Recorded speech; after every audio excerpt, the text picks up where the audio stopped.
we will never know, but very possibly people might have gone out and voted specifically to force you. I over know the I know Waffle of a House. couple people that did do that. So I might have been the author of my own destruction here. Brilliant, Yeah. brilliant. Well, that's So, what happens when you know what? trust the electorate. You know what? That means Pete Chambers should be thanking me for apparently driving up his turnout vote. Yeah, I mean, honestly, maybe you'll get a little card or something.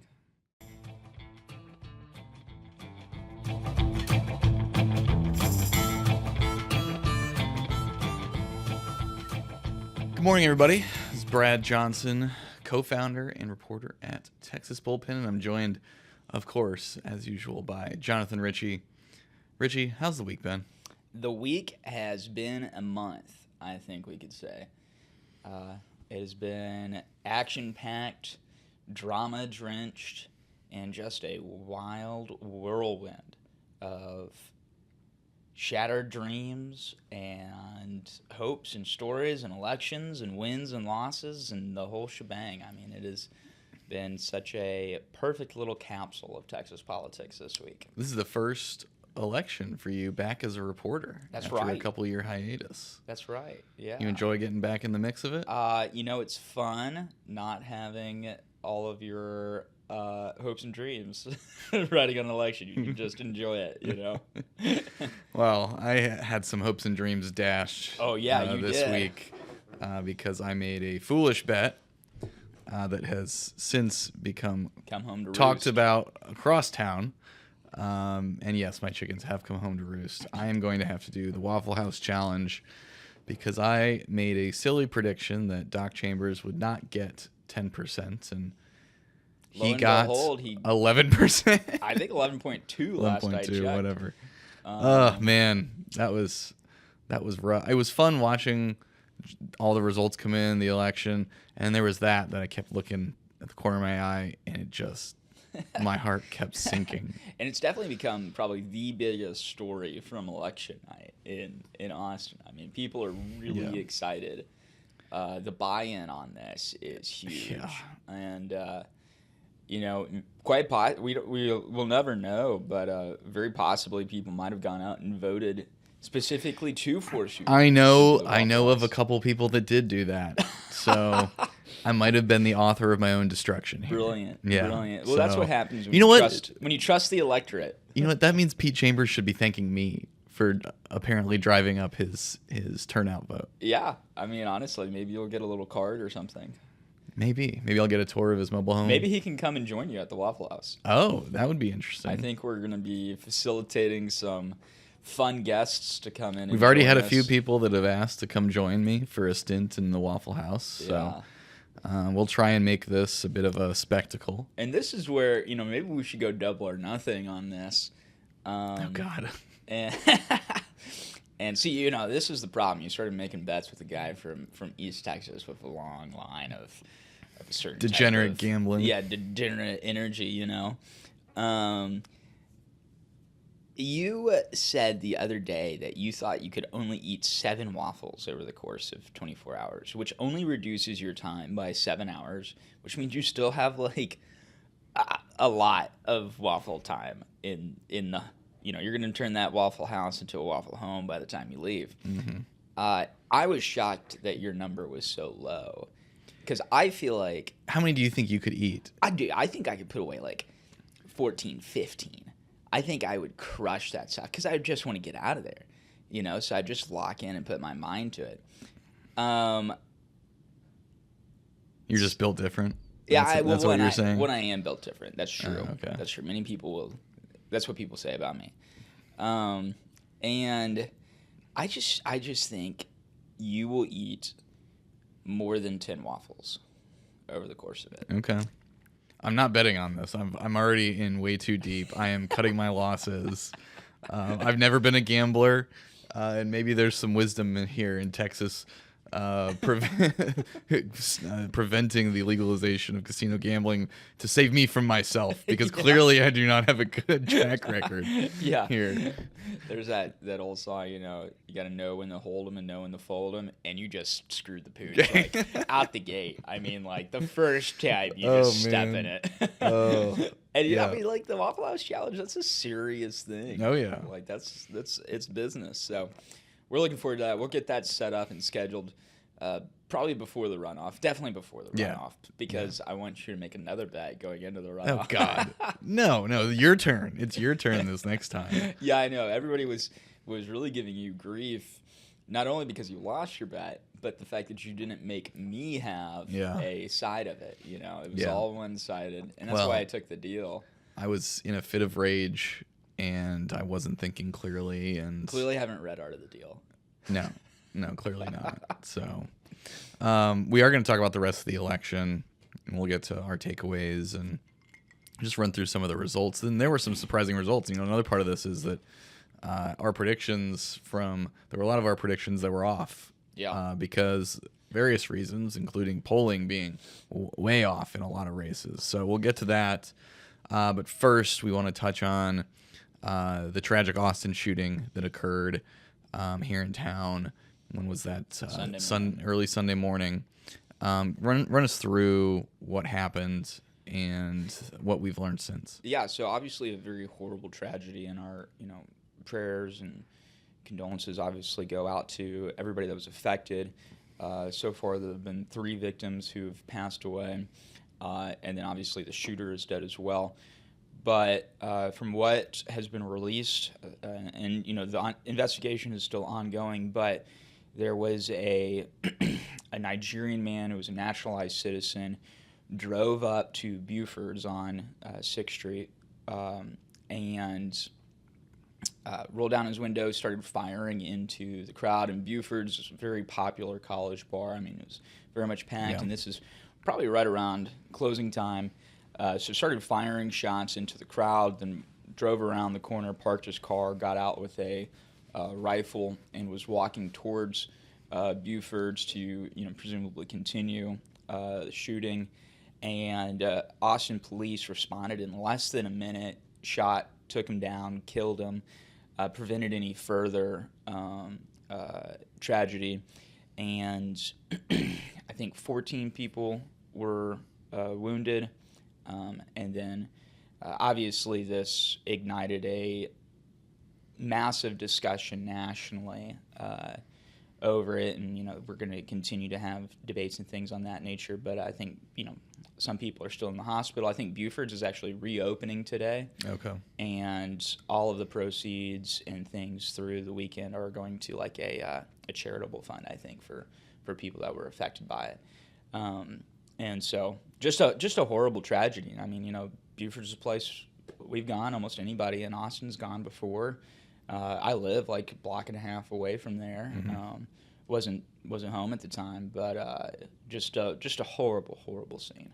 And it does seem the FBI is investigating this. It does seem to be terrorism. Yeah. And he was wearing I don't know, Property of Allah sweatshirt, and then a T-shirt underneath it with kind of an Iranian symbol.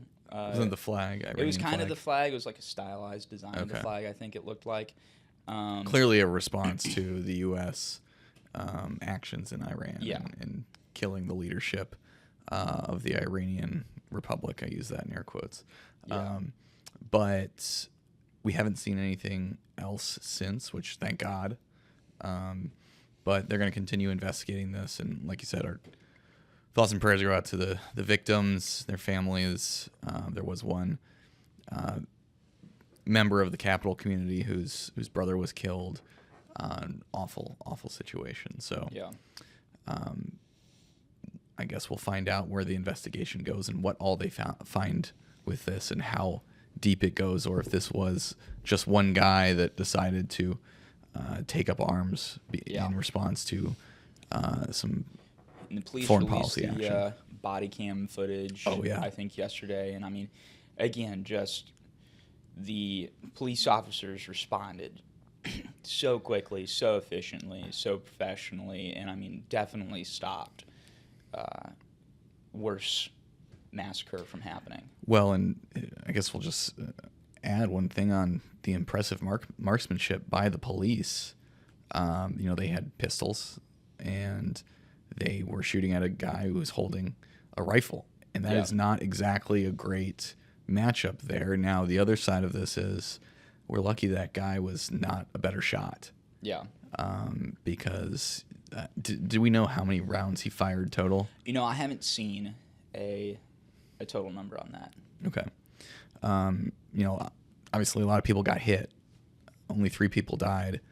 But when you're firing into a bar like that, it's almost amazing that more people didn't get hurt, right? Yeah. So thank God for the police who responded so fast and took him out. So with that, we will move on to the main topic of the podcast, elections. Were there elections that happened this week? There might have been. Which will only be maybe our 50th time to discuss the election results since it's happened. And then we can put it behind us until the runoff. Yeah. Well, and of course you have programs later today too where you get to go do the song and dance again. Yeah, we've talked about it about 4 or 5 times. Which means we should be really good at it now. Yeah. Right? We should have our lines set. And know where to go. But, obviously the top thing was the thing that's really captivated the nation is the U.S. Senate race on both sides, and going into it, we were very much on the, we think Crockett's going to take the Dem nomination, and we were wrong on that. Tallarico did it, and we're not surprised by that. I think we were both. He clearly had momentum, and the momentum, the organization, and the spending, and this is something that we discussed in our newsletter following Election Day. Is, to maybe nobody's surprise, the biggest winner of Election Day was money. Yeah, it's one of those obvious, well-funded and well-spent campaigns won. It's one of those obvious observations that kind of got to relearn every cycle, because there are times where the bigger spender doesn't win. Yeah, it does happen. And we can call into question maybe some of the efficacy of how the money was spent, because now that we have the final votes and the final numbers on spending, you can calculate cost per vote. And like on the Republican side of things, John Cornyn spent way more than Paxton. I think the number I saw was like 60. Yeah, $60 million. $60. Oh, I thought it was more than that. More than that, was it? A little more. Well, I know Paxton's was like $4. Yeah, $4 or $5 per vote compared to, exponentially higher per vote for Cornyn. And while obviously the narrative coming out of Election Day is that Cornyn overperformed, and he did, based relative to our expectations relative to our expectations. But he also paid a pretty penny for it, because really Paxton and Cornyn came out, within 20,000 votes of each other or something. I mean, it was pretty close. Yeah. But Paxton spent like $5 million in the course of the primary versus between Cornyn and Cornyn affiliate groups, closer to $80 million or something like that. And so, on the Democrats, and Wesley Hunt, I think, was somewhere in between there. He spent maybe he's probably spent like $15 million, I think. Between him and his affiliate groups, maybe. Right, because they're lumping it all in together. So, yeah, I mean, it's clearly Cornyn benefited from the money spent, obviously, and a lot of that was to boost his name ID, but also to repair his attack, but also repair his image among Republican primary voters, because that was really bad. And when Paxton jumped in the race, he was up like 20, 30 points on Cornyn in this matchup, head-to-head matchup. Well, now we're going to have the actual matchup probably for all the marbles in the runoff. Yeah. And so now, the rubber will meet the road on that, and how effective these campaigns are at painting the other one as untenable. Yeah. And you got to wonder just how much money is left in reserve for Cornyn, coming down the stretch, assuming it does get to that. And we'll talk about, I guess, should we talk about that now? Yeah, let's talk about that now. So since after the election, President Trump sent out social media, Truth Social, as they call it, saying that he was going to make an endorsement soon, and he expected the person he didn't endorse to drop out of the race. Immediately, everybody said this meant that he was going to endorse Cornyn, and there were leaks from kind of the White House circle through some of Cornyn's campaign staff to legacy media, where they said the president is going to endorse John Cornyn. Obviously, this sent off massive ripple effects. Paxton went on TV and said he wasn't going to drop out even if Trump endorsed. But then the next day, he issues kind of a deal, a gambit. And he says, if the Senate nukes the filibuster and passes the Save America Act, which is this kind of comprehensive voter ID registration type of law, he would consider bowing out of the race, which obviously puts the ball in John Cornyn's court and Senate Majority Leader John Thune's court, because they have, up to this point, pushed back on Trump's calls to end the filibuster and pass the SAVE Act. And it was a really clever play, I thought. Yeah, so we saw a lot of hot takes about it that were clearly way off on judgment about why this was done. Yeah. You, I thought, had the best observation. So can you spell that out? Oh, you're gonna make me blush. Yeah. Yeah, that's the nicest thing maybe you've ever said to me. So yeah, some of the takes were like, "Oh, this is the walls closing in on Paxton" and things like that. But we forget Paxton kind of does his best work when it's kind of all over. You know, we go back to impeachment and things like that. But it was really a win-win scenario for Paxton throwing down this deal, because if Senate Majority Leadership and Cornyn call him on this bet, he's responsible for passing the SAVE Act, which is one of Trump's biggest legislative priorities. It's more than just Trump's. It's all people all across the board in the Republican Party. Like Paxton's nemesis, Chip Roy. Yeah. He has been going to the mat on this policy. Yeah.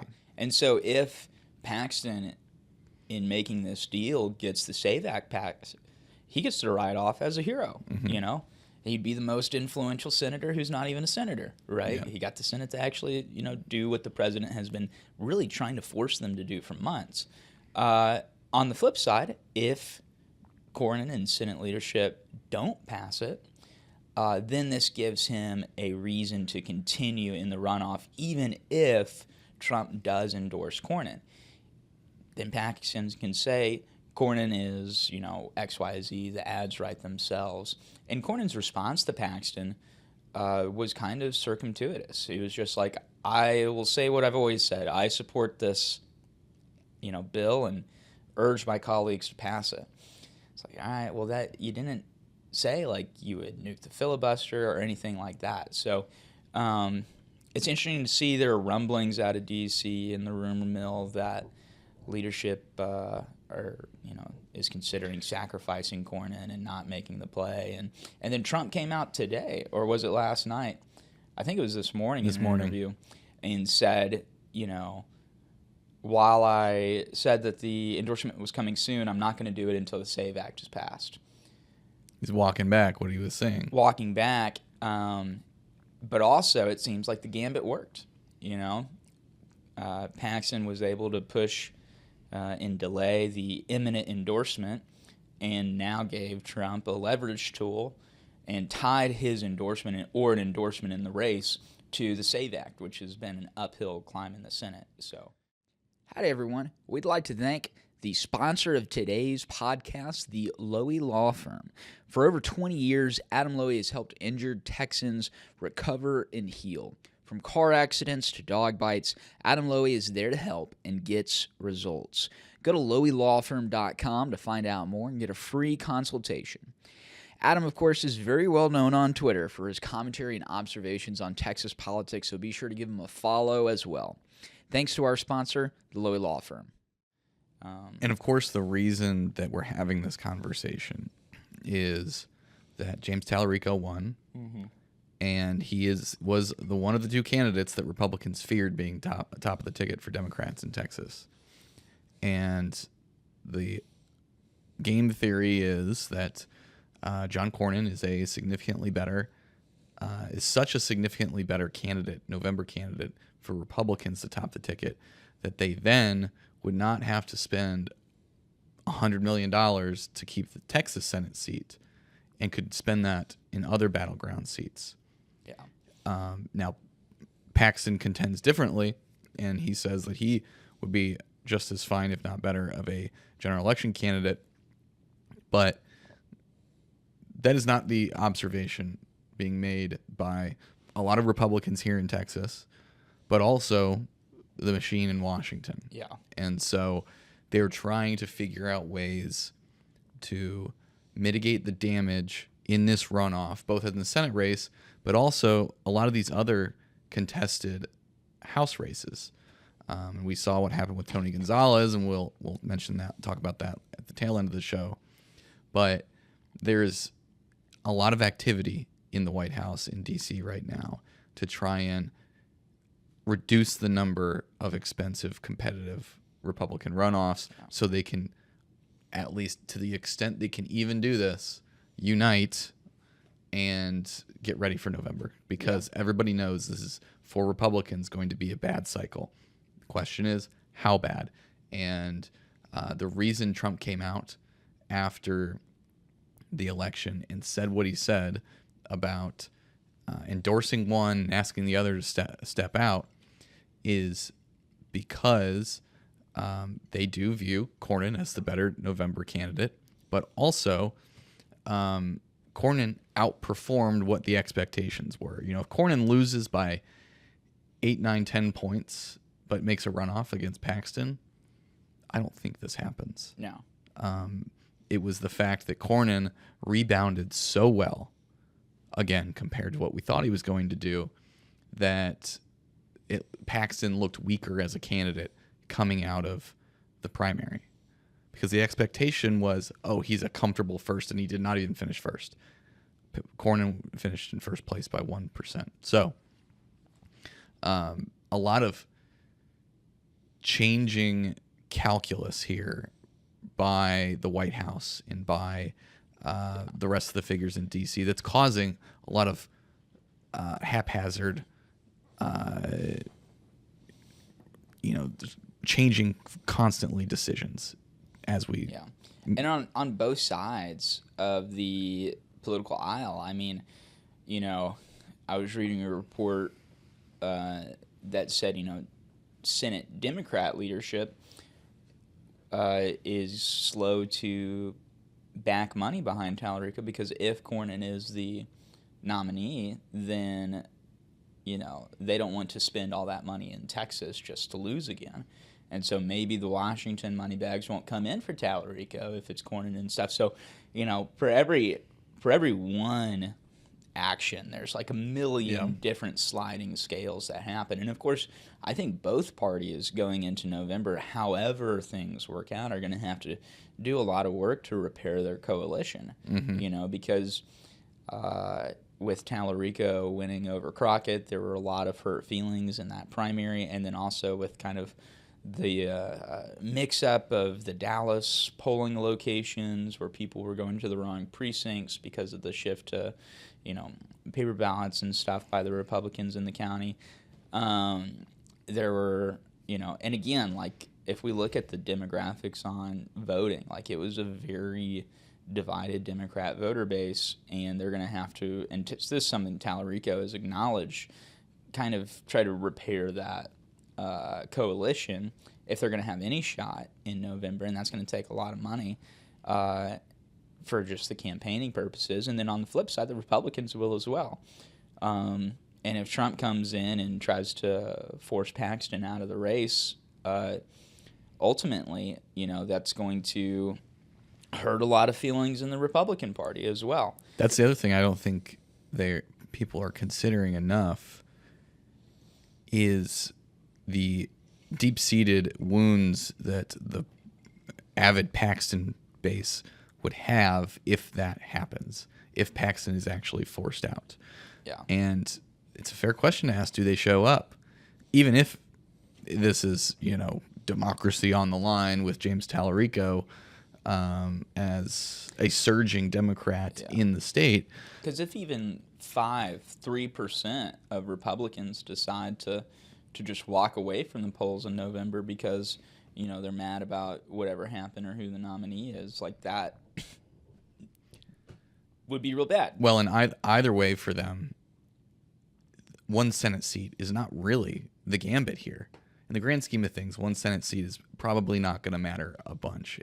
There's the signal, of course, that Texas is becoming more competitive that it would send.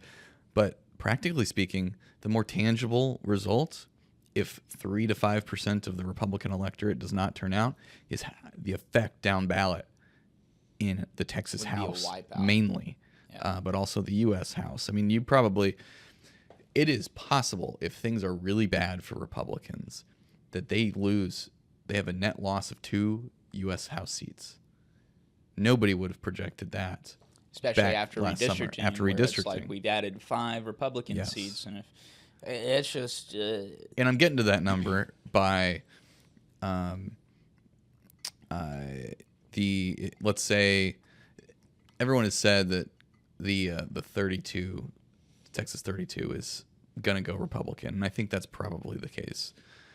For some reason, they're not lumping CD9 into that and Houston. But let's, for the sake of argument, say that one's in play as well. Then you have to assume that Republicans lose the other 3 House seats, 28, 34, both in South Texas, and then 35 on the outskirts of Bexar County.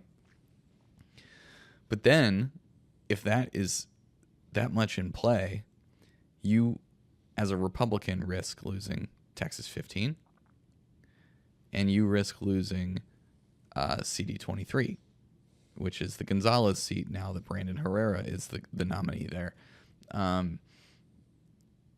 I guess that's a net loss of 1. But still, like, who would have thought that it's even remotely in realm of possibility that Republicans walk away in Texas with fewer congressional seats after the mid-decade redistricting?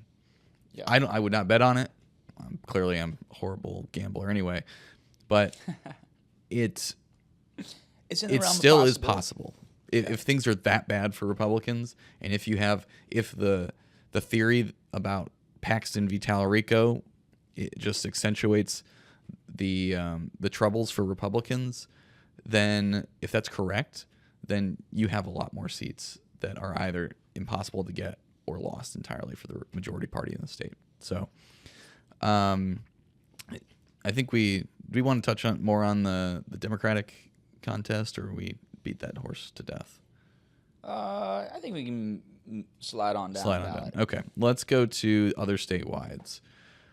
2 shocks that happened in these races, I thought, were Mays Middleton performing as well as he did. And again, the AG race just coming out hot. Yes, Middleton placing first. I think still, right? Oh, they were really close. Yeah. Oh no! I mean, he's up by comfortable. 7, 8 points. Oh, okay. It was close for a bit. I think it's 49 to 41%. Oh wow, he got 49. No. I don't know. We should have looked this up. Let me look. Yeah, look it up, and I'll ad lib here. This one proves again the big winner. One of the big winners in this election was money, and particularly here, self-funding money. And there was a lot of talk about how, the validity of May's spending and whatnot, but it all spends the same. 39 to 31. Okay. So it was a big gap, just not in the 40s. Makes sense. It was 39.2, 31.7, and then Huffman 14.9 and Wright's 14.2. Okay. So we got the matchup we all expected in a runoff. Just flipped. The script was flipped. If you go and look at, like our cattle call where we asked, a couple dozen experts, political watchers and knowers and ball knowers, everybody vast majority had their money on chip. And Mays just, hashtag flipped the script, we could say. And it'll be interesting to see how this kind of continues to develop into the runoff territory, because, again, so much of how things go is how much do you meet expectations. I mean, Yeah. Congressman Roy was saying that he was confident he might, do this without a runoff. And here he is in a pretty, not distant second, but an obvious second, and what does that do to potential backers who are thinking about helping him fund his race down the stretch? Does this make money disappear? And, of course, what we've seen since is Middleton has just rolled out a daily slate of new endorsements from state lawmakers. His and Senate colleagues, now that that Joan Huffman's not in the race, Senate colleagues more of them are endorsing him. And he's leaned heavily on the endorsement stuff from the beginning. And he has the vast majority of the Republican lawmakers in the legislature backing him. He has a ton of local grassroots conservative organizations, and that was a deliberate strategy. And it's worked. And on top of that, you dump $15 million into the TV campaign, and voila, here we are. There's another thing that I want to highlight that relates to, it's part of this overall money picture. Slate cards were another big winner in this election, and the most notable slate card is the link letter.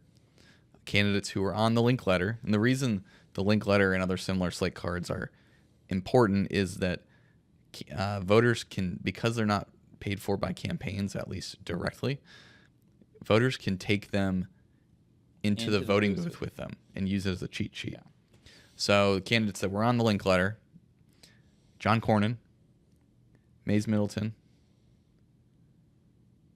Don Huffines, Nate Sheets, Beau French. Every single one of them either won outright in Huffines' case or overperformed expectations. Definitely outkicked their coverage, in a positive way, right? I don't think that's how that phrase works. No, it's because anytime you outkick your coverage is a bad thing. It's too far, right? They got over their skis, but positively. Doesn't work. Sorry, bud. They took a long walk on a short pier, but in a good way. You want to keep going? No, I think that's the last one I had. Which, I mean, that was a substantial number. That was, yeah. I mean, that was like four. Impressive. Well done. Like, we're big words guys. We love reading. We love writing. Except no arithmetic. You got them all wrong. Yeah, but that just because you love them doesn't mean it's like they love you back. Okay. You should know something about that. Okay.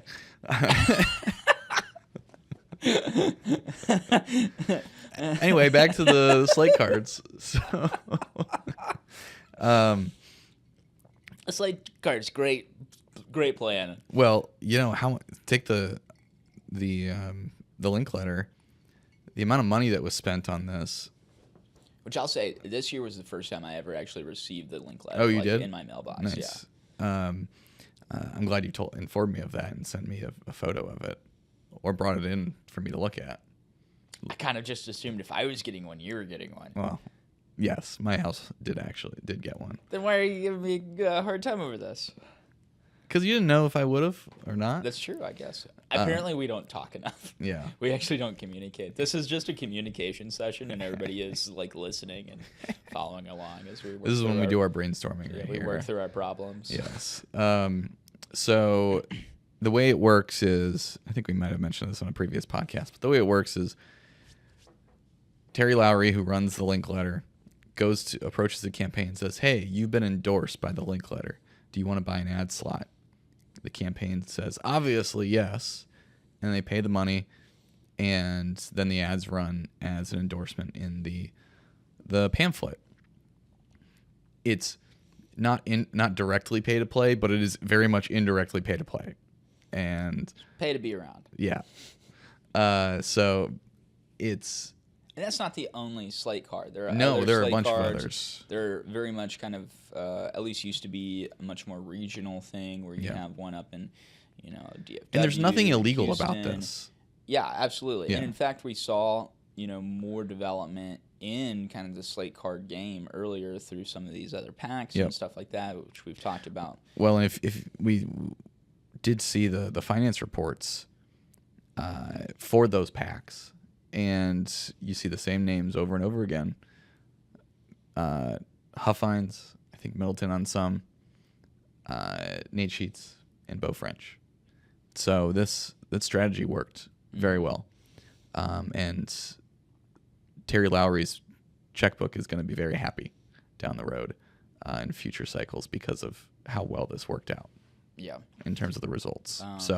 But the AG race was far from the. Oh, and we'll say on the Democrat side, that's going to a runoff as well. Yeah. Nathan Johnson against Joe Jaworski. Johnson nearly hit 50, but didn't quite. And that's been finalized because Tony Box was right up there with Jaworski. From what I saw yesterday, yes, Box was about 1.5, 2 points below Jaworski. Yeah.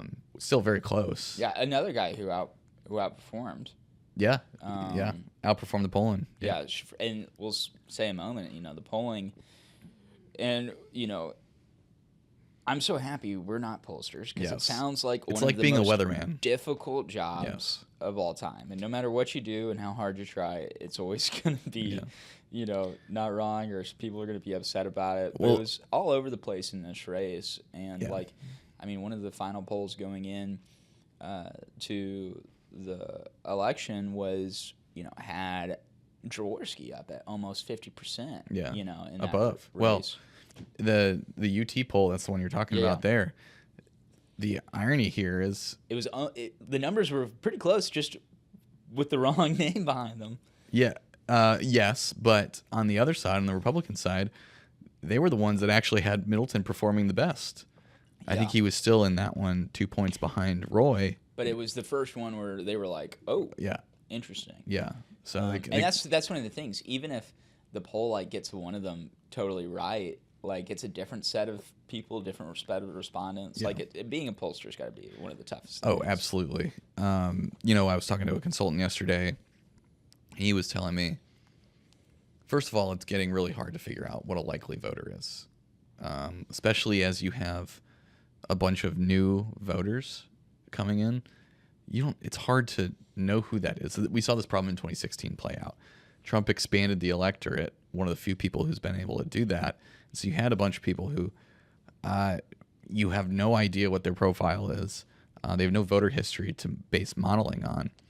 And so you're making wild guesses about what these people in parts of the country that previously had voted Democratic for decades, the Rust Belt comes to mind with this, who then go pull the lever enthusiastically for the Republican. It's just, there's that shift.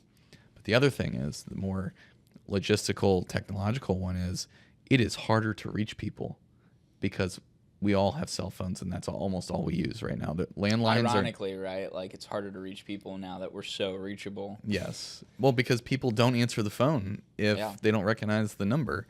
And with landlines, at least for a long time, you couldn't tell, or you just expected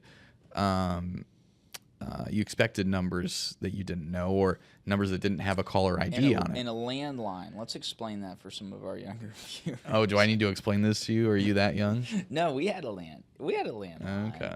But I know, let's say there's a. So there is a so imagine picture Alexander Graham Bell. Yeah. Yeah. And if you don't know who that is, he's the guy that invented the telephone. Well done. Yes. Yeah. Whew. So imagine a phone, but it's plugged into the wall, and you can't unplug it. It has to be plugged into the wall, and you have to sit down. It's in your home, and the lines go through the land, hence landline. And wow, you just can't move it anywhere. Oh, there's some people who have never seen this before. You nailed it. Thank you. In college, I was roommates with 3 football players. 2 of them were perfectly wonderful people. The other one was not. But sorry this happened to you. Yeah, one of the guys who was Pleasant, he had never worked a dishwasher before. He had no idea how to work a dishwasher. And I remember standing there in the kitchen as he's saying that, trying to load this thing and figure out how to work it. Just draw on the floor. What in tarnation? And he was from a wealthy family. It wasn't that they didn't have a dishwasher. Okay. It was that his mom always did it and he never had to. Wow. But wild. Yeah. Wild. I mean, we got rid of our landline when I was like in middle school or something. So, you know, there's a whole generation of people who have no idea what we're talking about right now. Yeah. Well, anyway, now to get back after your detour here. It's a detour-y day for me. It is the reason for a lot of this variance. The main one is it's just a lot tougher to reach people. And if you can't reach people, how do you know? How do you get an accurate gauge on how they're going to vote? You can't. So that has been a big problem that the polling industry is going to have to figure out how to fix and get around. So TBD on that. But we'll have 2 runoffs in that race for the AG.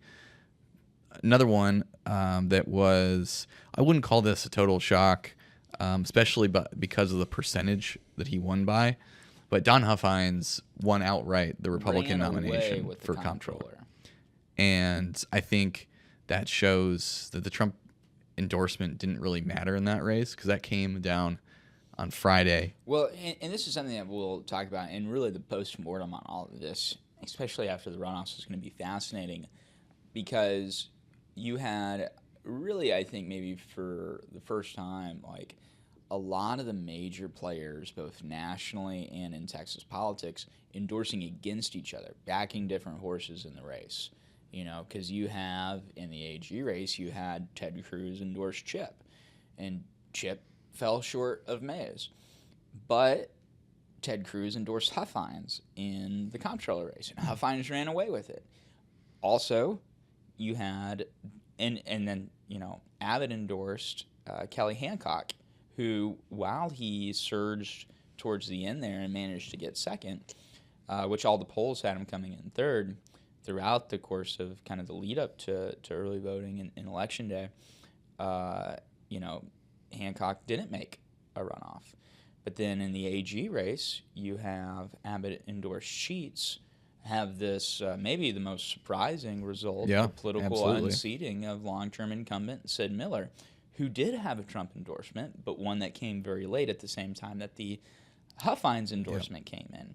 So, you know, you can't say that the Trump endorsement carried Huffines across the line or the Cruz endorsement did. You know, it was the campaign Huffines ran. Obviously, those endorsements do something, and they do help, but it wasn't enough to carry Chip in the first in the AG, and it wasn't enough to save Miller in the Ag Commissioner. The other thing on the Miller endorsement versus the Huffines endorsement, as soon as that Truth Social post came through, the Huffines camp started running their ads, first on digital because you can get that up quicker, but also on TV, touting the Trump endorsement. They had it ready. The money. And yes, they had the money to do it, whereas the Miller campaign did not. They were not prepared, and they also didn't have the resources to run a massive statewide ad campaign. And you know, especially in the expensive money markets, because if you look at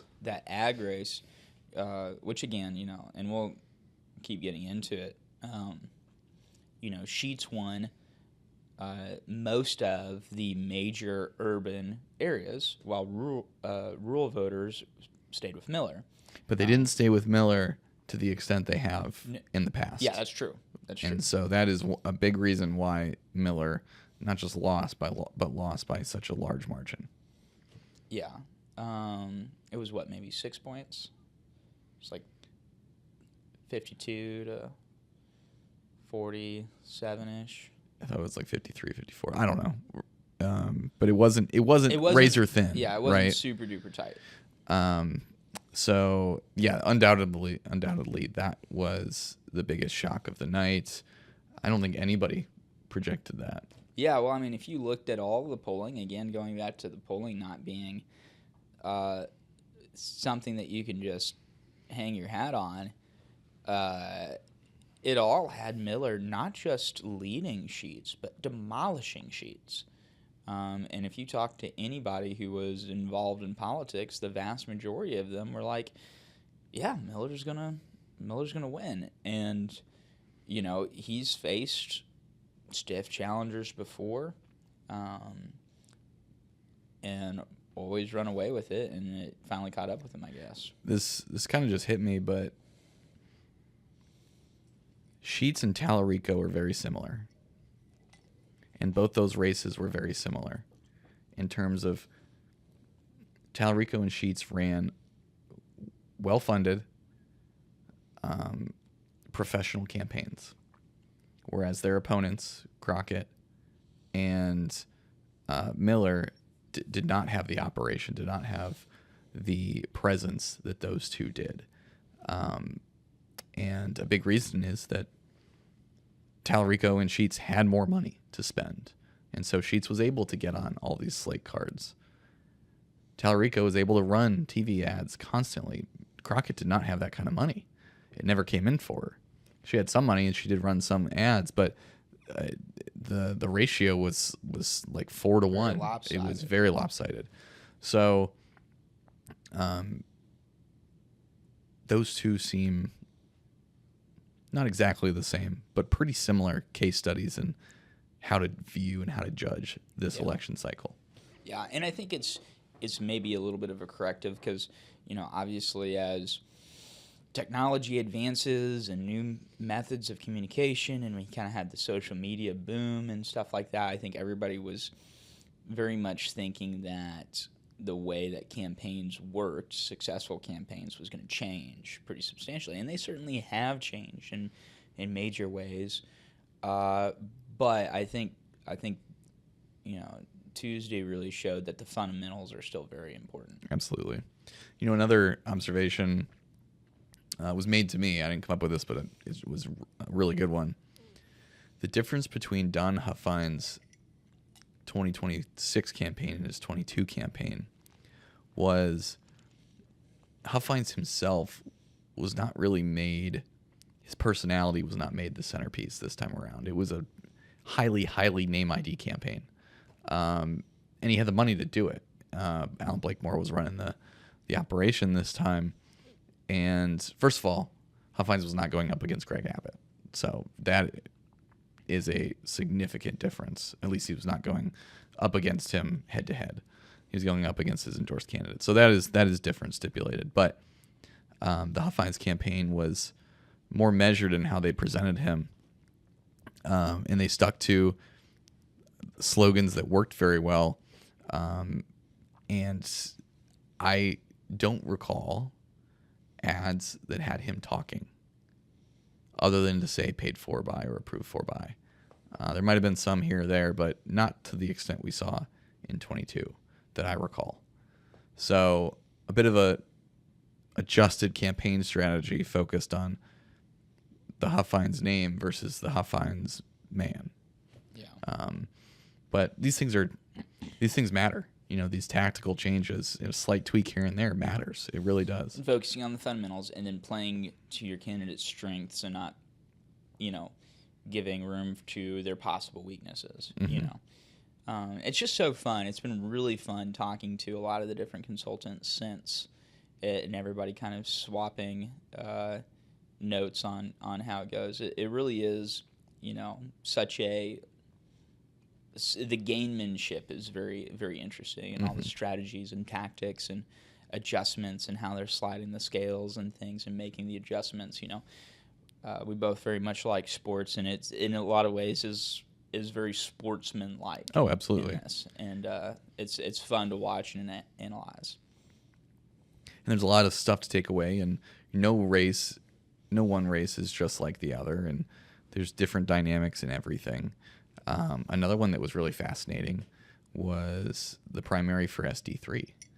And that was for a long time really close, and particularly because the spending was not exactly the same. I think Ashby still outspent Ward by a decent chunk, but Rhonda Ward could spend enough to be competitive, and she was hitting him hard on the Ramadan resolutions that were either passed or considered filed in the House in Ashby's committee, even though they did not advance past Ashby's committee in this last session. But he was still getting hit on like other candidates were across the state for pass votes on these resolutions in previous sessions. So it was working.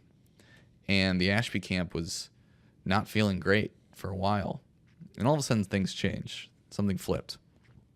And Ashby's camp was doing tracking polling, which is, as it's been explained to us, very expensive, which is why it's not done much. But basically, you can see day to day how your actions as a campaign affect the electorate you're trying to reach and see your numbers move. And we saw the chart yesterday. Ashby is in front, but Ward is pretty close. And as soon as they start running this ad on secession or Ward's signing the Texit pledge,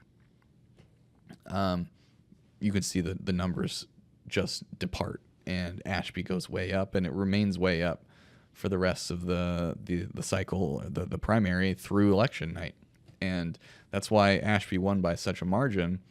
The way they packaged that message was Rhonda Ward wants to take away veterans benefits or Social Security. She wants to take away Social Security benefits.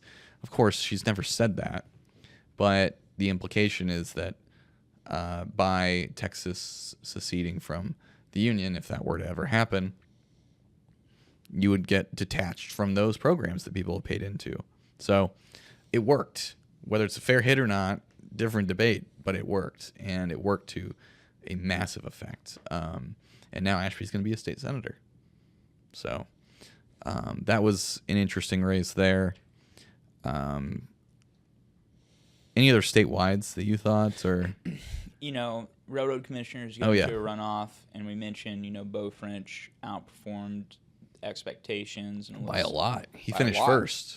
I think Wright snuck past him. Oh, did he? Kept coming in. But regardless, very close, and Beau was, I think, not necessarily expected to even make a runoff. He was pulling at like 8%. And again, was on the slate cards, and obviously, whatever strategy they had, it worked out.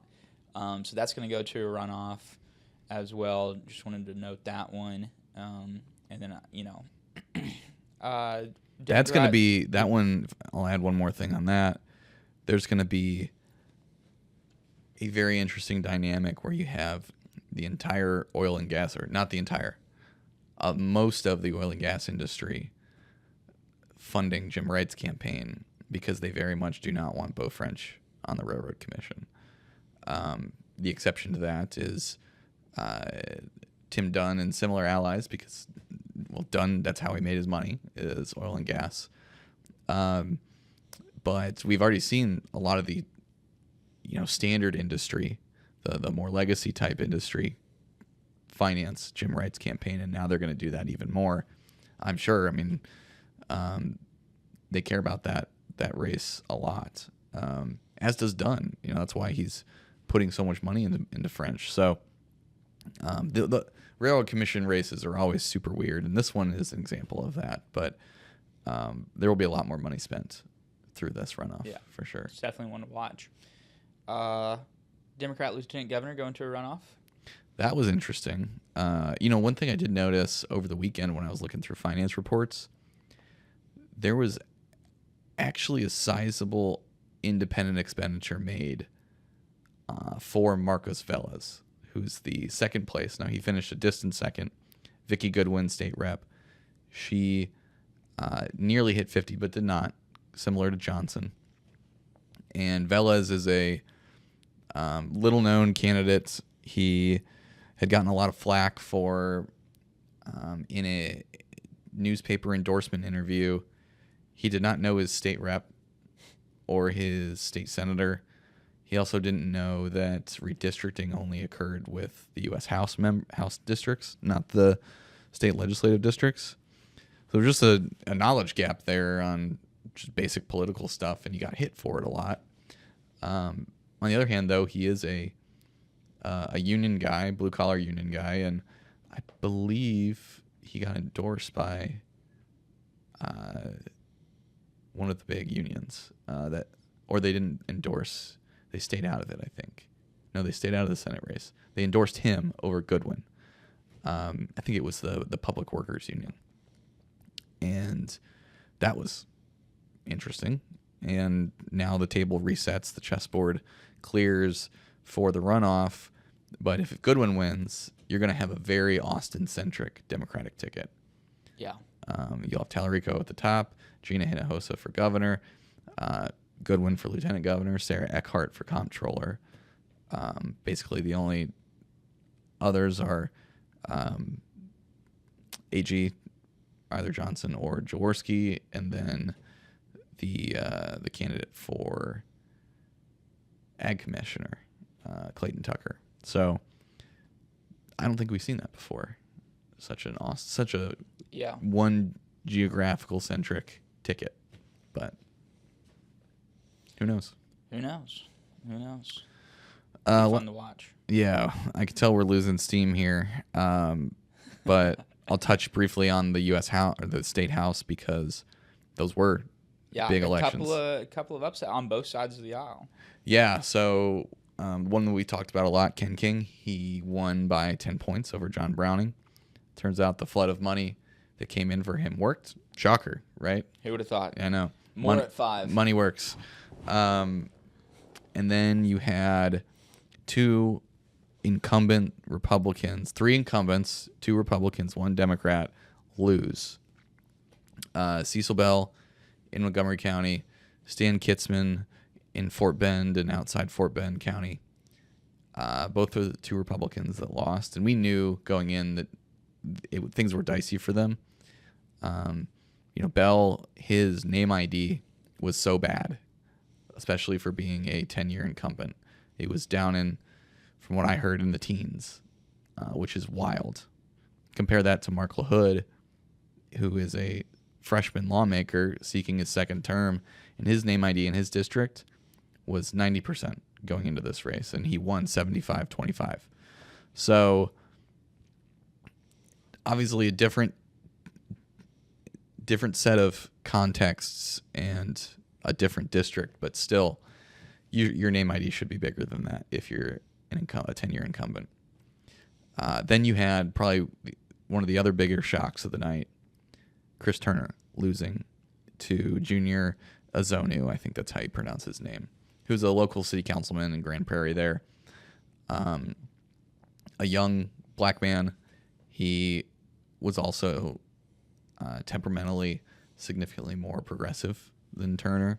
I don't know where Chris Turner is not a moderate, but he's also not super far left. And this guy at least was coming off as more the far left candidate, and he benefited significantly from Crockett.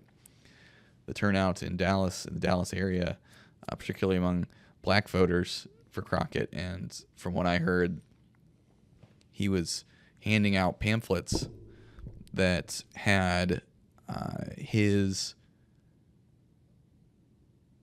Crockett holding his campaign sign. And when you have that swell of turnout specifically for Crockett and you have that tied together so much, of course it's going to pay dividends, and it worked. Yeah. The other factor of this is an example, and it would take a lot more to see this in full respect than just one example here. But this is kind of a mirror image of the right flank of the caucus and the Republican Party primarying more moderate members or establishment members of the caucus. And similar themes were made in both. If you looked at Azonu's one TV ad that he ran, he was talking about how we need a fighter who's going to stand up to the status quo. Well, how many campaign ads have you seen that general sentiment conveyed against Republican incumbents in the Texas House? It is almost a mirror image of that. So, Well, and there was definitely a number of Democrat incumbents who got unseated, even outside of like the House races. Like one of the things that maybe the second most surprising one to me from Election Day results out of aside from the Ag Commissioner race was Dallas County District Attorney John Creuzot, who's been in there for a while, was targeted by Republicans for years, and also not a moderate. Not a moderate. Yeah. He was one of the ones targeted not only by Texas Democrats but by national Democrats for being like a George Soros backed. You mean by Republicans? Yeah, Republicans. For being a Soros backed guy, so like not at all a moderate, like one of the leading DAs on like progressive criminal justice reform and things of that nature. He got beat in a primary by a Dallas district judge, Amber Givens, and I think the Bexar County judge also got beat as well in the primary, and so it's very just interesting to see some of these same almost narrative cycles, narrative themes playing out on both sides of the party that is maybe leading to more, and again, temperamentally, perhaps progressive candidates and temperamentally conservative candidates winning in the primaries. And we say that because, like at the U.S. Senate race on the Democrats, like, Tallarico was not a moderate. Some of the national people kept calling him a moderate, but that's because temperamentally, compared to kind of the bombastic nature of Jasmine Crockett, he came off much more kind of mild-mannered. Mm-hmm. But policy-wise, I think there's a very good argument to make that Tallarico's to the left of Crockett and things of that nature. And so, but then down ballot, it was reversed, where you had the more bombastic candidate upsetting the more pragmatic candidate, with a longer history. And that's another thing too. That was an anti-incumbent, at least to some degree, factor there, because Turner had been in office for a while, so he had a record that the other candidate could run against. Whereas Tallarico and Crockett, neither of them were the incumbents here. Yeah, sure. And again, every single race is totally different. But it is interesting to see some of these kind of narrative plot lines come together. Another incumbent that is no longer going to be there. Well, if we move up to the U.S. congressional delegation, you had Steve Toth, a state rep, beating Dan Crenshaw handily. Yeah. My read on that one is it was a highly localized result. Absolutely. And you of course had some, the right winger taking out the establishment guy. But the thing similar to Taylor Remmett winning in SD9, this hyper localized factor, the localized factor there is different than the one here. But the one here is that Crenshaw pissed a lot of people off in the district. He's an abrasive figure. He just is. Yeah. I mean, the event that I went to down there, the Montgomery County, good Lord, Trump-Reagan dinner, Toth spoke, and it was a very, normal thing. We've got to, save the country, blah, blah, blah. Crenshaw got up there, and he was very feisty and just kind of attacked people. Not necessarily the people in the room, but he went after some national figures and things of that nature and was very prickly, very, kind of porcupine, like, don't touch me, I'm squared up and stuff. And you could see, like, he stayed around for the rest of the event, but, like, people really didn't come up and talk to him. He was very kind of standoffish, a little aloof. And from people in the district and stuff, because, like, they're very much like, yeah, that guy is just kind of a jerk. And they were very happy to see him go. There's some national reporting on Ted Cruz and why Ted got in for Toth and ran an ad for Toth specifically.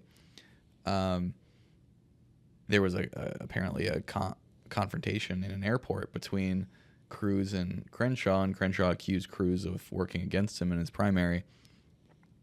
And Cruz said, if I was working against you, you'd know it. And then, like, 2 days later, the ad goes up for Cruz backing Toth. And, you know, Cruz can put that feather in his cap too. Like that's he had something to do with ousting Dan Crenshaw, and we'll never know exactly the impact, but it had to be significant to some degree. So there were two other runoffs that that we should probably mention congressionally. CD9, Alex Mueller against Briscoe Cain. John Lujan in CD35 against Carlos de la Cruz. Both Lujan and Cain endorsed by Abbott, state lawmakers, up against candidates who have a Trump endorsement. They both outperformed what we thought going in. Yeah. Now, I think Lujan finished first in that primary. Mueller finished first in CD9, but Cain was only 7 points behind her, and some of the polling we saw going in looked worse, significantly worse. But it's an example of them having a basis, an electoral basis already, foundation. So those will be interesting primaries or for runoffs to watch. And of course, the big one that was going to a runoff and isn't going to a runoff anymore is U.S. Rep. Tony Gonzalez versus Brandon Herrera. And that's, obviously become one of the biggest stories nationally because of the scandals surrounding Tony Gonzalez and the affair he had with a married staffer who then went on to commit suicide by lighting herself on fire. It was allegations that had dogged him, and of course the story first broken by our friend Tony Ortiz at Current Revolt. The allegations had dogged him for a long time. He had denied it. He had refused to address it. And then the staffer's husband came out and started releasing texts between Gonzalez and the staffer, texts that his former wife had sent admitting to the affair and things of that nature, and it just really blew up. And eventually, House leadership called on Gonzalez to drop out of the race. And Gonzalez also went on an interview and admitted to the affair. And he, late last night, announced that he was officially withdrawing from the race, which makes Brandon Herrera the Republican nominee going into that race. So it's just been an absolute just ongoing drama. It's been a mess. It's been a mess. And since that happened, we've already seen Democrats rolling out their Oppo file on Herrera. That seat is an R57 seat, so the percent advantage from 50 that Republicans have is 7 points. That is an advantage, but not a massive one. And in a bad year for Republicans, that seat is very much competitive. Yeah. Doesn't mean that Republicans will lose it.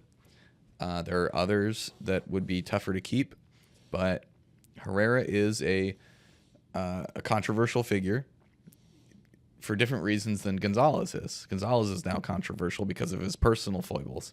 Herrera is a famous YouTube guy, and online gun guy, has a ton of videos out there, which means he has a lot of things that he said on camera, especially as kind of a shock jock nature. The Democratic apparatus is already running Oppo against him, just like Republicans are already dumping their Oppo file on James Tallarico at the top of the ticket. In a different way, Tallarico has a lot of videos of him saying things on camera. Yes. So it's going to be a long rest of the year with a lot of campaign ads run. And this is for not just the U.S. House that has significant implications for what will get done or won't get done in the last 2 years of Trump's presidency. But then here in Texas, we've got a Texas House that it's 16 seats advantage for Republicans. The line to gain is 76. And Democrats can really cut into this. And Republicans are very much worried about losing a ton of seats in the House. I heard somebody say up to 30 seats. I don't think it's that extensive. But if Republicans lose 10 seats, it's a huge difference. Totally different type of huge, chamber. huge difference. And then you have a different dynamic for speaker. That doesn't mean that Dustin Burrows, the current speaker, cannot maneuver his way through that. But the numbers game changes things massively. And this is going to be, you already have a Democratic caucus that is increasingly angry at the speaker over how things went last year, particularly with redistricting, but a whole host of other things as well. You have someone like Chris Turner, who was probably going to be another vote for Burrows, as opposed to a potential other Republican candidate that runs. I don't think that'll happen, but things can change by the day, of course.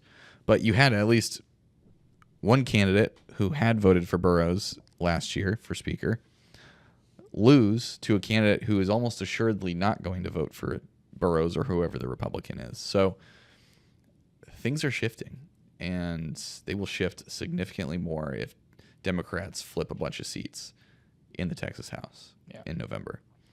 There's a lot at stake here, and a lot left to go. We've had a long week, but it was fun.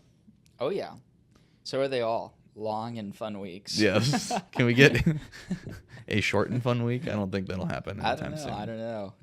We'll have to wait and find out. But yeah, just another action-packed week in Texas politics, and it's just not stopping. Yeah, and reminder to subscribe, and so that way you can get our newsletters every morning. We appreciate you listening, and give us a like and review.